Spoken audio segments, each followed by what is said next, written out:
2004 की है, जनवरी की है, आज से 20 साल पहले की है। और मुख्तार अंसारी का जो भय का साम्राज्य था वो चरम पे था, और सरकार द्वारा जब समर्थन ऐसे माफियाओं को हो जाए तो आप समझ सकते हैं।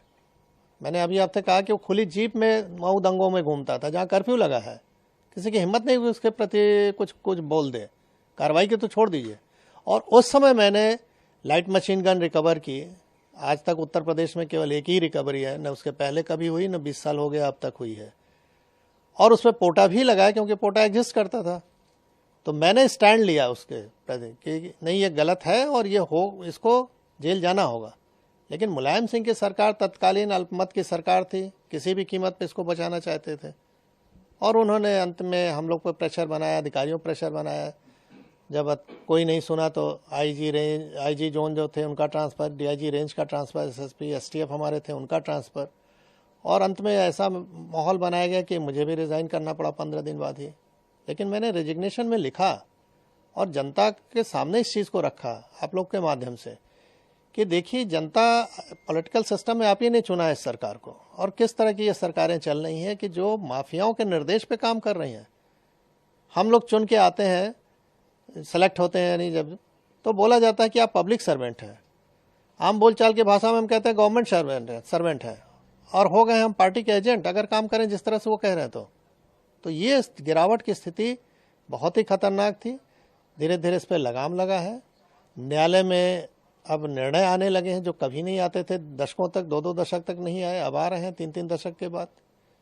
तो स्थिति बदली है, नो डाउट, और उसका नतीजा आप लोग देख रहे हैं कि अपराध में कुछ भी हो रहा है। नहीं, स्वाभाविक है। अगर शासन प्रशासन, हम तो किसी सपोर्ट की भी उम्मीद नहीं करते थे, हम तो अपने दम पे रिकवर किया, मैंने अपनी टीम के साथ। तो हमको सपोर्ट की जरूरत नहीं है, हमको तो हम ड्यूटी है मेरी, हमको ये मेहरबानी नहीं कर रहे थे किसी पे। हमारी ड्यूटी है कि ऐसे असामाजिक तत्वों को रोका जाए जो जनता के लिए कहर बन सकते हैं।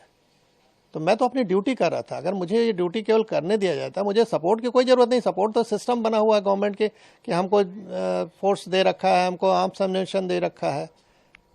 तो हम तो अपना ड्यूटी अगर खाली निभा दें ईमानदारी से तो जनता को अपने आप राहत मिल जाए। कहावत है कि पुलिस अगर चाह ले तो पत्ता नहीं खड़क सकता, ये हकीकत है। मैंने एज ए डिप्टी एसपी, बहुत छोटा पद था, बड़ा पद नहीं था, लेकिन जहां भी रहता था 3 से 4 थाना क्षेत्र जो भी मेरे अंडर में रहे, उसमें किसी की हिम्मत नहीं है, मजाल नहीं थी कि कोई माफिया आके इंटरफेयर कर ले और कुछ वारदात कर ले, क्योंकि उसको मालूम था कि इस अधिकारी के मत्थे चढ़ गए तो हमारी जान जानी है, हम बचेंगे नहीं। वही कि दबाव नहीं बनाया गया होता तो मैं इतनी अच्छी नौकरी क्यों छोड़ता भाई।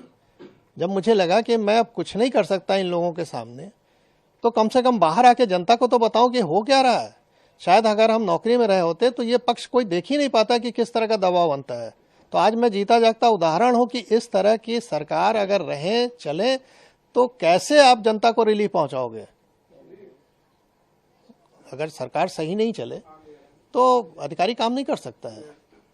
तो मैं बाहर आके इस चीज को रखा, जान जोखिम पर अपने डाला, परिवार की जान जोखिम में डाला।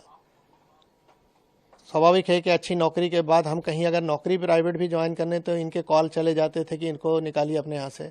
किराए का मकान नहीं मिलता था, रात में सामान कहीं लेके रख दिया तो सवेरे वहाँ से खाली करना पड़ता था। तो ये सब चीज़ें देखी, लेकिन अब उस पर ज़्यादा नहीं बोलना है। हाँ, ये है कि जो जैसा करता है वैसा उसको भोगना पड़ता है। ऊपर वाले के यहाँ देर है अंधेर नहीं है। 20 साल का समय लगा, लेकिन वो अपनी मौत मरा। जो डर दूसरों पे कायम किया था वो डर उस पर हावी हो गया और अंत में हार्ट अटैक से उसकी मृत्यु हुई।